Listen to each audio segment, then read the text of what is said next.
Hello, today I'm going to show you how to change the time in an aftermarket radio for the Pioneer. So first you're going to make sure your vehicle's turned on, which this currently is, and your display's all lit up.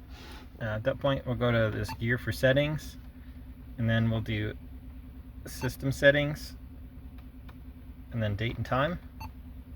And then on here you can change the format of your dates if you want. You can go to military 24-hour time if you want.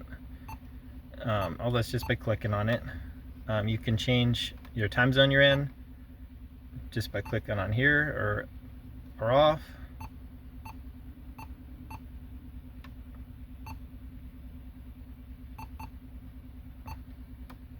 Daylight savings if you have that, or if you're not in daylight savings time. And then you can also just click directly on the time. And that's it. And it all syncs up, so you don't have to manually change the hours and minutes since it syncs up online automatically. But otherwise, I hope this was helpful and hope you have a wonderful day.